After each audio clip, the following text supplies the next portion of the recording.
नमस्कार, राजस्थान स्पेशल देख रहे हैं आप। आपके साथ मैं हूं पूजा कविया गोमा। खबरों में सबसे पहले बात, देश भर में सेना भर्ती की मांग और अग्निपथ योजना के विरोध की आग चिंगारी बढ़कर अलग अलग राज्यों में फैल चुकी है। बात अगर बीकानेर की करें तो यहां भी यही तस्वीर देखने को मिली। यहां पर युवा सड़कों पर उतर आए हैं, विरोध स्वरूप रैली निकाली। राष्ट्रीय लोकतांत्रिक पार्टी के बैनर तले गांधी पार्क से हाथों में तिरंगा लिए युवा सेना भर्ती की मांग को लेकर जिला कलेक्ट्रेट कार्यालय के आगे पहुंचे और प्रदर्शन किया, जिसके बाद जिला कलेक्टर को राष्ट्रपति के नाम ज्ञापन सौंपा। सरकार से सेना भर्ती की मांग की गई। इधर रालोपा के विवेक माचरा ने बताया कि बीकानेर समेत पूरे संभाग के युवा सेना भर्ती का इंतजार कर रहे हैं। लंबे समय से इसकी मांग की जा रही है, लेकिन केंद्र सरकार मांगों पर सुनवाई नहीं कर रही है। इधर प्रदर्शन कर रहे युवाओं ने कहा कि केंद्र सरकार द्वारा अग्निपथ नाम से जो नई नीति लाई गई है, इससे आने वाले समय में 17 से 21 साल के युवाओं का भविष्य अंधकार में चला जाएगा। अग्निपथ योजना को वापस लिया जाना चाहिए। पिछले 2.5 साल से भर्ती का इंतजार कर रहे कुछ युवा ओवर एज होने की कगार पर आ चुके हैं। इस योजना से देश सेवा का जज्बा पाने वाले युवाओं का भविष्य अंधकार में लटका हुआ है। सेना में यदि इस तरह संविदा आधार पर भर्ती की जाएगी तो देश रक्षा के साथ भी खिलवाड़ होगी। तो वहीं राहुल गांधी से ईडी द्वारा पूछताछ मामले में बिसुका के उपाध्यक्ष डॉक्टर चंद्रभान ने कहा कि केंद्र ने नरेंद्र मोदी के नेतृत्व में भाजपा सरकार सत्ता का दुरुपयोग कर रही है। ईडी, इनकम टैक्स और सीबीआई महत्वपूर्ण जांच एजेंसी है, लेकिन केंद्र सरकार इनका दुरुपयोग कर रही है। केंद्र की भाजपा सरकार जानबूझकर कांग्रेस के नेताओं को टारगेट बना रही है। ऐसा करके वो गलत काम तो कर ही रही है, इसके साथ ही गलत परंपरा को बढ़ावा भी दे रही है। उन्होंने कहा कि बीकानेर प्रवास के दौरान पत्रकारों से बातचीत की। केंद्र सरकार पर उन्होंने जमकर निशाना साधा। चंद्रभान ने कहा कि ईडी, सीबीआई और इनकम टैक्स के छापे सिर्फ कांग्रेस और विपक्षी दलों पर ही क्यों पड़ते हैं? इसका मतलब जो काम गलत करते हैं वो केवल कांग्रेस के नेता ही कर रहे हैं। वहीं बीजेपी में 10 करोड़ सदस्य बिल्कुल सही काम कर रहे हैं। क्या उन्होंने 8 साल में एक भी गलती नहीं की? उन्होंने कहा कि कभी भी एक भी भाजपा नेता सदस्य पर ईडी, सीबीआई की छापेमारी नहीं हुई है। केंद्र सरकार बदले की भावना से राजनेताओं पर कार्रवाई करा रही है। केंद्र की नरेंद्र मोदी सरकार लोकतंत्र में गलत परंपरा को बढ़ावा दे रही है। डॉक्टर चंद्रभान ने कहा कि इन तीनों संस्थाओं की विश्वसनीयता को खत्म किया जा रहा है। 2024 में सरकार तो बदलेगी, लेकिन इनकी विश्वसनीयता पर से लोगों का विश्वास उठ जाएगा।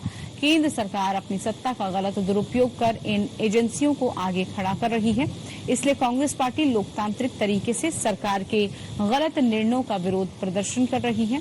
विरोध स्वरूप कांग्रेस पार्टी धरना प्रदर्शन और सभा के जरिए इनका विरोध आगे भी जारी रखेगी। इस बात की है कि जब समय आएगा तब ये सरकार तो चली जाएगी, लेकिन ये जिस तरह से इन जो महत्वपूर्ण एजेंसियों की विश्वसनीयता खत्म कर रहे हैं, ये वापस होना बहुत मुश्किल है। इसलिए ईडी और सीबीआई और इनकम टैक्स के जो अधिकारी है जो वहाँ काम करते हैं, उनको भी इस बात को ध्यान में रखना चाहिए कि इनके जो बॉसेज हैं वो जब जाए तब जिस तरह से वो कह रहे हैं, एक तरह से उनके इशारे पर ये जो नाच रहे हैं, ये गलत है। बात अब कोटा की, जहां पर भाजपा प्रदेश महामंत्री और जिले के रामगंज मंडी से विधायक मदन दिलावर ने एक वीडियो संदेश जारी कर राजस्थान के मुख्यमंत्री अशोक गहलोत पर अध्यापकों के तबादले में पैसा लेकर ट्रांसफर करने का आरोप लगाया है। दिलावर ने कहा कि सीएम ने अपने विधायकों को तबादले से करवाने के लिए कहा है ताकि वो जमकर पैसा कमा सके। दिलावर ने आगे कहा कि राज्यसभा चुनाव के समय इन एमएलए से मुख्यमंत्री ने वादा किया था। उन्होंने कहा कि वो प्रधानमंत्री से निवेदन करते हैं कि ऐसे भ्रष्टाचारी मुख्यमंत्री का सम्मान करें। बड़ा धन इकट्ठा करने के लिए अब माननीय मुख्यमंत्री जी ने शिक्षकों के तबादले खोल दिए हैं ताकि उनके एमएलए कमा सके, क्योंकि राज्यसभा चुनाव के समय उन्होंने सभी एमएलए से वादा किया है कि आप जितना चाहो ऐसे पैसे कमा लेना, चिंता कोई बात नहीं, पूरी छूट दूंगा ना। इसलिए 400 मास्टरों के ट्रांसफर वो पैसे लेकर के करा सकते हैं। धन्य हो मुख्यमंत्री जी, आप कितने उदार हैं कि अपने विधायकों को पैसा कमाने के लिए कितनी छूट दे रहे हैं। आपका गिनी बुक में नाम होना चाहिए।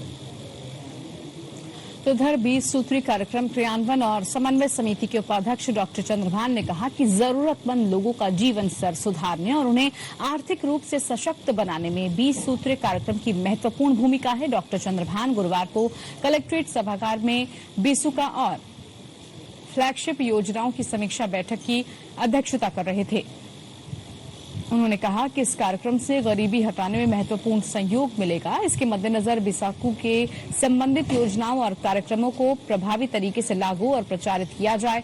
हर एक विभाग मासिक लक्ष्य निर्धारित करते हुए इनकी 100% प्राप्ति सुनिश्चित करे। लक्ष्य प्राप्ति की रिपोर्ट हर महीने 7 तारीख तक भिजवाई जाए। डाटा भेजने से पहले जिला कलेक्टर से इसे अप्रूव करवाया जाए। जिला और विभाग द्वारा भेजा जाए और डाटा असमान तो नहीं है, ये देखा जाए। डूंगरपुर में 2 अलग अलग स्थानों पर एक साथ ही कार्रवाई करते हुए भैयालाल आजड़ा पुलिस निरीक्षक थानाधिकारी पुलिस थाना धम्बोला जिला डूंगरपुर को कांस्टेबल भोपाल सिंह के माध्यम से 2,50,000 रुपए लेते हुए, साथ ही दिलीप दान बारहट पुलिस निरीक्षक थानाधिकारी पुलिस थाना कोतवाली डूंगरपुर को कांस्टेबल जगदीश बिश्नोई के माध्यम से 80,000 रुपए की रिश्वत लेते रंगे हाथों गिरफ्तार किया गया। भ्रष्टाचार निरोधक ब्यूरो के महानिदेशक भगवान लाल सोनी ने बताया कि एसीबी की विशेष अनुसंधान इकाई जयपुर इकाई को परिवादी द्वारा शिकायत दी गई कि उसके शराब के कारोबार को निर्बाध रूप से चलने देने और उसके विरुद्ध दर्ज मुकदमों में कार्रवाई हल्की करने की एवज में भैयालाल आजड़ा पुलिस अधीक्षक थानाधिकारी पुलिस थाना धम्बोला, साथ ही दिलीप दान बारहट पुलिस निरीक्षक थानाधिकारी पुलिस थाना कोतवाली डूंगरपुर ने जिला पुलिस अधीक्षक के लिए मासिक बंदी के रूप में 10 लाख रुपए की रिश्वत राशि लेने की मांग की थी। आरोपियों द्वारा कांस्टेबल भोपाल सिंह के माध्यम से परिवादी से 5 लाख रुपए रिश्वत के रूप में पहले ही वसूल लिए गए थे। परिवादी से पहले भी लाखों रुपए रिश्वत के रूप में लिए जा चुके हैं। के आधार पे हमारे जो मुख्यालय में सूचना प्राप्त हुई थी, हमने वहाँ से टीम भिजवाई। तो टीम ने यहाँ पे वेरिफिकेशन किया और वेरिफिकेशन के दौरान जो यहाँ कांस्टेबल है भोपाल सिंह, दूसरा यहाँ के दो एसएचओ हैं दिलीप दान एसएचओ कोतवाली है और दूसरे एसएचओ भैयाराम आजना जो कि धम्बोला एसएचओ है, उन दोनों ने वेरिफिकेशन के दौरान डिमांड की पैसे की। जो कांस्टेबल है, एक कांस्टेबल भोपाल सिंह है जिसने 2.5 लाख रुपए को आज रिश्वत लेते हुए उनको गिरफ्तार किया है। इससे पहले भी उन्होंने 5 लाख रुपए एसएचओ के कहने पे 5 लाख रुपए लिए थे। वो भी आज हमने जब सर्च किया है तो उसके अलमारी के अंदर मिले 5 लाख। तो वहीं अजमेर पुलिस ने डीजे की धुन पर 6 डीजे पिकअप से खतरनाक स्टंट करने के मामले में 2 आरोपियों को शांति भंग में गिरफ्तार कर 7 डीजे पिकअप जब्त कर लिए हैं। मामले में 5 आरोपियों को हिरासत में लेकर पुलिस